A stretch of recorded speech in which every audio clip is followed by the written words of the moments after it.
Paul Ryan being interviewed with Mitt Romney about President Obama. Here's the first line. Congressman, what's happened to Capitol Hill? Congress cannot seem to get anything done anymore. Even when there are things that both sides seem to want to do, they can't seem to find a way to get it done. It's the worst I've seen it since I've been in Congress for 14 years. It starts, in my opinion, with a fundamental lack of leadership. President Obama has not provided the kind of leadership we need to bring people together.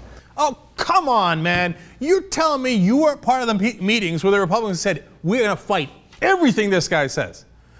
John Boehner, after one of those ridiculous budget negotiations, came out and said, I got 98% of what I wanted. But all throughout, Paul Ryan and all the Republicans were saying, no. It's all Obama's fault. We say no to every single proposal, even when you got 98% of what you wanted. And it's President Obama's fault for not giving you the other 2%? See, that's a lie. He knows it. You don't think he knows that Mitch McConnell, the head of the Senate, said, hey, you know what? Our number one job as Republicans in Congress is to block everything President Obama does to make sure that he fails. You don't know that, Paul Ryan? On that, he's Obama didn't do enough. Get the. How about you? What did you do? All right, now, the lies continue. How about crony capitalism? I love him blaming Obama, and then I come back and tell you the reality. Go ahead. They see some of the wealthiest paying the lowest tax rates. How are you going to fix that? What I see is a new amount of crony capitalism and corporate welfare, which both parties have been engaged in, but the president has brought this to a whole new level, where President Obama is picking winners and losers based on connections, based on fads like Solyndra, and basically giving handouts to businesses, giving preferences to the tax code. We want to get Washington out of the business of picking winners and losers. What an utter fraud! You want to know the reality? Number one Congress member for most amount of donations, $5.4 million, beating every other congressman, the second closest congressman, by $2 million. There is no bigger crony capitalist in Congress than Paul Ryan. So where does the money come from? Does it come from average everyday citizens? Of course not. Here's his top donors. American Banking Association Financial Services Roundtable. They've given to Ryan and to his Political Action Committee. Oh, well, you look at that. Paul Ryan voted in favor of the bailouts.